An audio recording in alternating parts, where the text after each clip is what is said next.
राधे कृष्ण दोस्तों। आप बिल्कुल निराश मत होइए कि इतने दिन हो गए और अब भी कामना वासना क्रोध लोभ आता है। एक दिन वो समय आएगा कि आप सीना तान के कहोगे कि किसी भी माया की ताकत नहीं कि वो मुझे भ्रष्ट कर दे। कुछ बातें ऐसे होती है मित्रों जो केवल मान के ही चलती है। इन विकारों में इतनी ताकत नहीं कि वो कृपा को परास्त कर सके। विश्वास कर लीजिए कि विश्व का इतना सुंदर भोग भी इतनी ताकत नहीं रखता कि मन से उसे भोगने की इच्छा आज। हर शरीर काम देखता है, क्रोध देखता है, भोगों की विकलता देखता है, परंतु यदि वही शरीर कृष्ण कृपा भी देख ले तो उसका जीवन पार लग जाएगा। पक्का पक्का पक्का। इसलिए घबराइए मत कि आज भी कामना है, वासना है, क्रोध है, लोभ है, माया है, ये सब कुछ हमें सता रही है तो बिल्कुल निश्चिंत रहना। यदि आप श्री कृष्ण के आश्रित हो तो आज भी आपका हर प्रारब्ध नष्ट होते जा रहा है। इतनी महिमा कृष्ण आश्रय में है। ऐसे ही आप भगवत पथ में आगे बढ़ रहे हैं।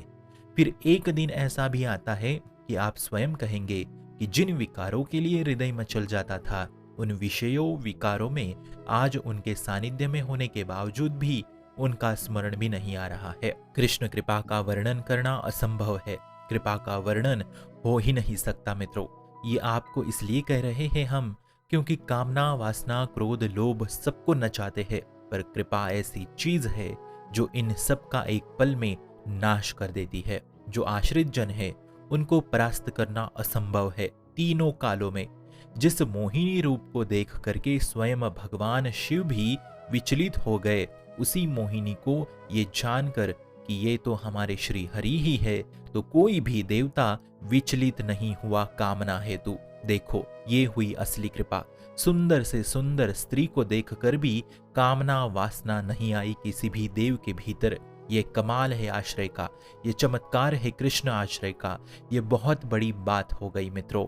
अगर हम श्री कृष्ण चरणों के अनुरागी है, श्री कृष्ण चरणों के आश्रय में है, तो मानो आप विषयी है। माना कामना सताती है, पर एक दिन आप उस ऊंचाई को छू लेंगे कि आपने वो कभी सोचा भी नहीं होगा। इसलिए आज आप जैसे भी चल रहे हो वैसे ही चलो। ठीक से समझो, जैसे हो वैसे ही चलो और चलते रहो। केवल आश्रय छूटना नहीं चाहिए। अब परंतु ये भी बात सुनिए, पवित्रता से चलो, निर्विकार होके चलो, ऐसा हम कदापि कदापि नहीं कहेंगे, क्योंकि ये शरीर है और शरीर में कामनाएं होती ही है। इसलिए केवल आश्रय लेके चलो। आश्रय इतना मजबूत है कि यही बात आप खुद दूसरे वैष्णवों को बताएंगे। वही वही विकार, वही अशांति, वही वासना पर आश्रित हो तो परिणाम देखने लायक होगा कि बलिहारी है हम कृपा के। ऐसी असीम कृपा आश्रित जनों पे होती रहती है। जो प्रभु से प्रेम करता है उसे कोई भी विकार परास्त नहीं कर सकता। ये हृदय में हमेशा के लिए बैठा लो।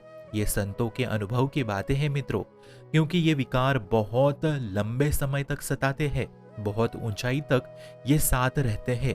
इसलिए ब्रह्मा जी कहते हैं कि जो अपने ज्ञान बल से ऊंचाई पे चढ़ा वो भ्रष्ट होते जाता है, परंतु जिसने हे नंद नंदन आपके चरणों का आश्रय ले लिया उसने हंसते हंसते बड़े बड़े ऊंचाई को पार कर लिया। इसलिए दृढ़ विश्वास करके बोलो कि मैं श्यामा श्याम चरणों का आश्रित जन हूं।